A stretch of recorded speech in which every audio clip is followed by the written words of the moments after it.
नमस्कार दोस्तों। आज का जो प्रश्न है वो है तुलनात्मक राजनीति की परिभाषा दें और तुलनात्मक राजनीति की प्राकृतिक क्षेत्र की विवेचना कीजिए। तो चलिए बिना देर किए आज के इस वीडियो में बिल्कुल आसान से आसान शब्दों में समझने की प्रयास करते हैं। क्वेश्चन है दोस्तों कि तुलनात्मक राजनीति की परिभाषा दें। तो सबसे पहले जो है तुलनात्मक राजनीति क्या होता है इसकी परिभाषा देना है आपको। उसके बाद जो तुलनात्मक राजनीति है उसकी प्रकृति क्या है, नेचर क्या है और उसका जो है क्षेत्र क्या है, इसकी विवेचना करना है। सबसे पहले दोस्तों आपको इंट्रोडक्शन देना है 50 से 60 शब्द में। परिचय में है तुलनात्मक राजनीति का मतलब होता है विभिन्न देशों की सरकारों और राजनीतिक प्रणालियों की तुलना करना। यानी कि तुलनात्मक राजनीति का मतलब क्या होता है? तुलनात्मक राजनीति का मतलब होता है विभिन्न देशों के जो सरकार हैं और उनकी जो राजनीतिक व्यवस्था है उसकी तुलना करना। इसका उद्देश्य यह समझना है कि अलग अलग देशों में सरकार कैसे काम करती है और उनकी नीतियां क्या है और उनमें क्या समानताएं हैं और अंतर क्या है। इस प्रकार से जो तुलनात्मक राजनीति है इसका उद्देश्य यह है कि अलग अलग देशों में जो सरकारें हैं वो कैसे काम करती है, उनकी क्या नीतियां हैं और विभिन्न देशों के जो सरकारें हैं उनकी जो समानताएं हैं और उसमें जो अंतर है इसके बारे में समझना होता है। कहाँ? तो तुलनात्मक राजनीति में। इसके अलावा यह अध्ययन हमें यह भी जानने में मदद करता है कि कौन चीज जो है राजनीतिक प्रणाली बेहतर काम करती है और क्यों, जिससे हम अपनी राजनीतिक प्रणाली को सुधार सकते हैं। दोस्तों जैसे कि आप सभी को पता होगा कि राजनीतिक व्यवस्था हम उसी का पालन करते हैं जिसकी राजनीतिक व्यवस्था में बेहतर शासन व्यवस्था है। जैसे कि जब भारत का संविधान बनाया गया तो अमेरिका से बहुत सारे आर्टिकल को लिया गया, जैसे कि मौलिक अधिकार है अमेरिका से लिया गया। क्यों? क्योंकि उनका जो मौलिक अधिकार था भारतीय समाज के लिए जरूरी था और शासन चलाने के लिए बेहतर था, इसीलिए भारतीय संविधान में जोड़ा गया। तो इस प्रकार से जो तुलनात्मक राजनीति है वो अलग अलग देशों की समानताएं और अंतर की जो है तुलना करता है और इस प्रकार से मान लो किसी देश की राजनीतिक प्रणाली बेहतर लगता है तो उसे जो है अन्य देश के लोग अपनी जो है राजनीतिक व्यवस्था में जोड़ता है। तो इस प्रकार से जितना भी आसान हो सकता था दोस्तों हमने इसको आसान करने का प्रयास किया है और यहाँ तक आपको समझ में आ चुकी होगी। मेरा उद्देश्य है कि जितना आसान हो सके मैं आपको उतना से उतना आसान करके बताऊं ताकि जो आपको समझने में कोई समस्या ही ना आए दोस्तों। फिर है तुलनात्मक राजनीति की परिभाषा है। तुलनात्मक राजनीति की परिभाषा सभी विद्वानों ने जो है अलग अलग दी है। तो सबसे पहले दोस्तों आपको 2-3 विद्वान के जो परिभाषाएं हैं उनको देना है। पहला हम ले लेते हैं एडवर्ड फ्रीमैन। एडवर्ड फ्रीमैन ने क्या कहा है? तो जो तुलनात्मक राजनीति है इसका मतलब है विभिन्न देशों की सरकारों और राजनीतिक संस्थाओं की तुलना करना और उनका विश्लेषण करना। इन्होंने यह कहा है कि जो तुलनात्मक राजनीति है उसका मतलब यह है कि विभिन्न देश में जो सरकारें हैं और उनकी जो राजनीतिक संस्था है, जो राजनीतिक व्यवस्था है वो कैसे है और कैसे काम करती है, इसकी तुलना करना बेसिकली इसका काम है, तुलनात्मक राजनीति का काम है। दूसरा है दोस्तों रोल्फ ब्रायबंटी। तुलनात्मक राजनीति का मतलब है उन तत्वों की पहचान और व्याख्या करना जो राजनीतिक कार्यों और संस्थाओं को प्रभावित करता है। रोल्फ ने यह बताने का प्रयास किया है कि जो तुलनात्मक राजनीति है उसमें उन तत्वों की पहचान की जाती है कि जो राजनीतिक व्यवस्था है, राजनीतिक संस्था है वो कैसे काम करती है। तीसरा है वो है दोस्तों एस कार्टिस। इन्होंने क्या कहा है तुलनात्मक राजनीति के बारे में? तो इन्होंने कहा है कि जो तुलनात्मक राजनीति है उसका मतलब है राजनीतिक संस्थाओं और व्यवहार में महत्वपूर्ण समानताओं और असमानताओं का अध्ययन करना। इन्होंने यह कहा है कि राजनीतिक विज्ञान वह विज्ञान है जो राजनीतिक संस्था है और जो उनके व्यवहार है उनको समझने में मदद करती है, उनके भी जो समानता है और जो भिन्नता है उनको भी समझने में मदद करती है। कौन? तुलनात्मक राजनीति। तो इस प्रकार से आपको 3 विद्वान का कम से कम परिभाषा दे देना है। दूसरा हेडिंग बनाना आपको तुलनात्मक राजनीति की प्रकृति यानी नेचर क्या है। दूसरा आपको पूछा गया ना दोस्तों कि जो तुलनात्मक राजनीति है उसका जो है नेचर कैसा है, इसलिए हमने हेडिंग बनाया हुआ है कि तुलनात्मक राजनीति की प्रकृति। आपको जो प्रश्न में पूछा जाता है अगर आप वही एग्जैक्ट पॉइंट को बनाते हो तो जो है आपके काफी अच्छे मार्क्स आते हैं। तुलनात्मक राजनीतिक में 2 या 2 से अधिक देशों की राजनीतिक तुलना की जाती है। जो तुलनात्मक राजनीति है उसमें 2 या 2 से अधिक देशों की तुलना की जाती है कि किनकी जो है राजनीतिक व्यवस्था बेहतर है या एक ही देश में अलग अलग समय की जो राजनीतिक व्यवस्था है उसकी तुलना की जाती है और यह देखा जाता है कि इसमें क्या समानताएं और क्या अंतर है। या तो ऐसा भी तो हो सकता है कि मान लो जब भारत देश आजाद नहीं हुआ था उस समय जो भारत की राजनीतिक व्यवस्था थी और जब देश आज़ाद हो गया उसके बाद जो भारत की राजनीतिक व्यवस्था है, अंतर है। अब समझ रहे हो ना। इसी प्रकार से जो तुलनात्मक राजनीति है, या तो ये दो या दो से अधिक देशों की जो राजनीतिक स्थिति है उसके बारे में बताएगा, या तो एक ही देश में अलग अलग समय में जो राजनीतिक व्यवस्था है उसके बारे में बताएगा। तुलनात्मक राजनीति प्रकृति को कुछ बिंदुओं द्वारा समझा जा सकता है दोस्तों। पहला जो है वो है व्यवहारवादी दृष्टिकोण। व्यवहारवादी दृष्टिकोण राजनीति विज्ञान में एक ऐसा तरीका है जिसमें केवल सरकारी संस्थाओं और संरचनाओं का अध्ययन नहीं किया जाता, बल्कि यह भी देखा जाता है कि लोग राजनीतिक रूप से कैसे व्यवहार करते हैं। यानी व्यवहारवादी दृष्टिकोण का मतलब क्या है? इसका मतलब ये है कि राजनीति विज्ञान में यह केवल नहीं देखा जाता है कि जो सरकारी संस्था है वो कैसे काम करती है, बल्कि यह भी देखा जाता है कि समाज में लोगों के साथ व्यवहार लोग कैसे करते हैं। अगर मान लो दोस्तों, समाज में चाहे कितने भी अच्छी आपने राजनीतिक व्यवस्था स्थापित कर दी है, कानून कितने भी अच्छे लिख लिए, लेकिन वहां पर जो लोग हैं, वहां की जो परंपराएं हैं, उस परंपराओं के कारण एक लोग दूसरे लोगों के साथ अच्छा व्यवहार नहीं करते हैं। ऐसे में वहां पर राजनीतिक व्यवस्था बेहतर होने से क्या होगा? इसमें राजनीतिक, सांस्कृतिक, सामाजिक कारक और लोगों के निर्णय लेने के तरीका का अध्ययन शामिल है। इस प्रकार से जो राजनीतिक का व्यवहारवादी दृष्टिकोण है, इसमें जो समाज में सांस्कृतिक, सामाजिक और आर्थिक व्यवस्था है इसके बारे में भी अध्ययन किया जाता है। यह दृष्टिकोण समझने की कोशिश करता है कि समाज में राजनीतिक गतिविधियां कैसे और क्यों होती है। और इस प्रकार से जो व्यवहारवादी दृष्टिकोण है यह समझने की कोशिश करता है कि किसी भी समाज में जो राजनीतिक गतिविधियां हैं वो कैसे होती है और आखिर ऐसा है तो क्यों है। दोस्तों, मैं आप लोगों को थोड़ा सा जल्दी समझाते हुए चल रहा हूँ, क्योंकि अगर मैं बहुत स्लोली आपको समझाऊंगा तो ये वीडियो बहुत लंबा हो सकता है, और आज के स्टूडेंट में उतना पेशेंस नहीं है कि 30-40 मिनट वीडियो देख सके। समझ रहे हो ना, ये हमारे समस्याएं हैं, इसीलिए थोड़ा सा मैं आप लोगों को जल्दी बता रहा हूँ।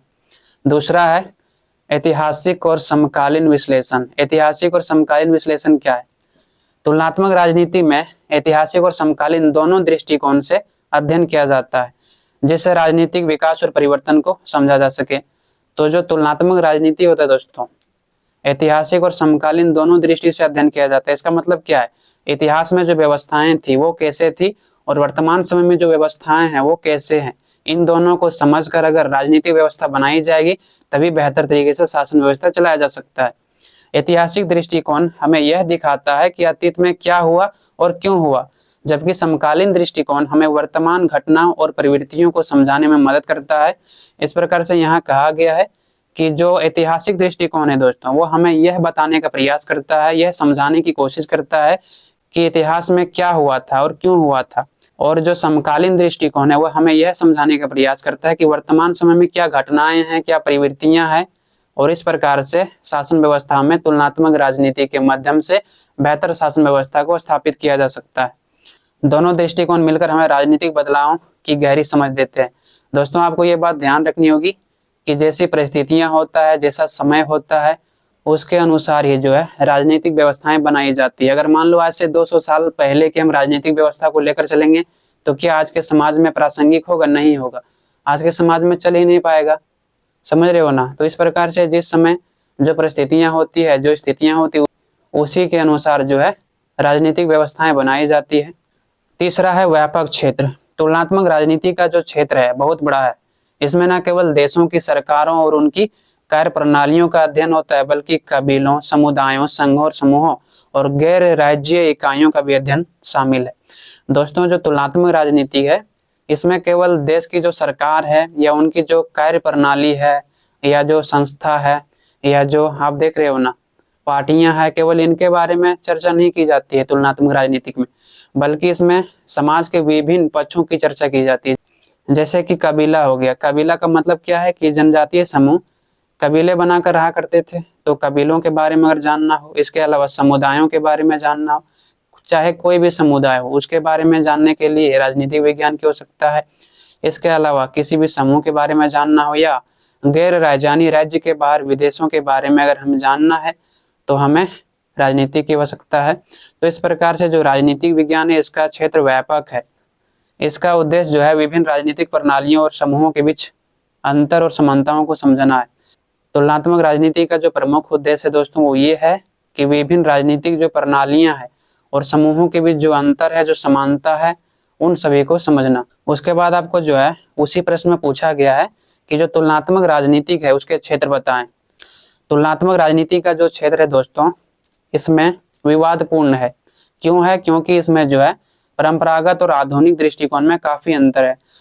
यानी कि जो पहले की विचारधारा थी और जो आधुनिक दृष्टिकोण है वो काफी अंतर है। पुराने राजनीतिक विचारक अपने अध्ययन को केवल शासन और सरकार के ढांचे तक सीमित रखते हैं। पहले जो राजनीतिक विचारक थे वो मानते थे कि राजनीति विज्ञान का हम लोग कहाँ प्रयोग कर सकते हैं? सरकार को चलाने के लिए और राजनीतिक संस्था को स्थापित करने के लिए। लेकिन आधुनिक युग में जो विद्वान है वो मानते हैं कि जो तुलनात्मक राजनीति है उसका क्षेत्र बहुत व्यापक है, जिसमें समाज, संस्कृति, अर्थव्यवस्था और अंतरराष्ट्रीय संबंध भी शामिल है। यानी कि जो तुलनात्मक राजनीति है केवल उसमें सरकार और संस्था के बारे में चर्चा नहीं होती है, बल्कि इसमें समाज के बारे में, संस्कृति के बारे में, अर्थव्यवस्था के बारे में, और इतना ही नहीं अंतरराष्ट्रीय संबंध के बारे में भी चर्चा होती है। इसे कुछ बिंदुओं द्वारा समझा जा सकता है जो इस प्रकार से है। तो 4-5 बिंदु बना देनी है, इस प्रकार से आपका क्षेत्र भी कंप्लीट हो जाएगा। पहला वो है राजनीतिक समाजीकरण का अध्ययन। राजनीतिक समाजीकरण वह प्रक्रिया है जिसमें लोग अपने जीवन के दौरान राजनीतिक मूल्यों और दृष्टिकोण को सिखाते हैं। यानी कि राजनीतिक समाजीकरण का क्या मतलब है? राजनीतिक समाजीकरण का मतलब ये है दोस्तों कि समाज में लोग राजनीतिक मूल्यों को सीखे, यानी लोगों के साथ जो है नैतिक मूल्यों को फैलाया जाए ताकि एक दूसरे के प्रति जो लोगों के बीच संबंध होने चाहिए वैसे संबंध बने। ऐसा नहीं कि समाज में नैतिक मूल्य ही नहीं है, एक लोग दूसरे लोग को मारने काटने पर उतर गए हैं, तो ऐसे में समाज नहीं चल सकता है। यह प्रक्रिया बचपन से शुरू होकर जीवन भर चलती रहती है। राजनीतिक समाजीकरण किसी देश की राजनीतिक प्रणाली की सफलता या असफलता को प्रभावित करती है। यानी कि जो राजनीतिक समाजीकरण है दोस्तों, ये जो है बचपन से शुरू हो जाता है। जब हम लोग समाज में रहते हैं उसी समय से हमें नैतिक मूल्य सिखाया जाता है कि बच्चों तुम्हें ये नहीं करना चाहिए, बच्चों तुम्हें झूठ नहीं बोलना चाहिए, बच्चों तुम्हें जो है बड़ों का आदर करना चाहिए। तो ये सभी क्या नैतिक मूल्य है जो बचपन से हम लोगों को सिखाया जाता है। विकसित देशों में यह प्रक्रिया तेज होती है जबकि विकासशील देशों में धीमी होती है। इस प्रकार से जो विकसित देश होता है दोस्तों, इसकी प्रक्रिया काफी तेज होती है, जबकि जो विकासशील देश होती है इसमें धीरे धीरे जो है राजनीतिक समाजीकरण का प्रभाव देखने को मिलता है। दूसरा है राजनीति संस्कृति का अध्ययन। राजनीतिक संस्कृति का मतलब यह है कि लोग अपनी राजनीतिक व्यवस्था को कैसे देखते हैं और उनके बारे में क्या सोचते हैं। यह उनकी भावनाओं, विश्वासों और मूल्यों से जुड़ी होती है। किसी भी राजनीतिक व्यवस्था की सफलता या असफलता इस पर निर्भर करती है कि उसकी राजनीतिक संस्कृति कैसी है और राजनीतिक व्यवस्थाओं के प्रति जो है उनकी क्या भावनाएं हैं, क्या विश्वास है, क्या मूल्य है। ये जरूरी है दोस्तों, क्योंकि अगर राजनीतिक विज्ञान में मूल्यों को नहीं सिखाया जाएगा तो राजनीतिक विज्ञान किसी काम का ही नहीं है। किसी भी राजनीतिक व्यवस्था की सफलता या असफलता इस बात पर निर्भर करता है दोस्तों कि जो उसकी राजनीतिक संस्कृति वो कैसी है। अगर मान लो भारत की बात करते हैं तो भारत की जो संस्कृति है दोस्तों, यहाँ पर क्या कहा जाता है कि भारत जो है वो वसुधैव कुटुंबकम है। यानी कि दोस्तों जो भारत की संस्कृति है हमें क्या सिखाया जाता है कि यहाँ पर जो है सभी का सम्मान करना चाहिए, चाहे जो अंग्रेज हो या कोई भी हो। यही कारण है दोस्तों कि अंग्रेजों ने हम लोगों का शोषण किया, उसके बावजूद भी आज अगर अंग्रेज ताजमहल देखने आते हैं तो हम लोग जो है उनके साथ भेदभाव नहीं करते। तो यही हमारी संस्कृति ही है।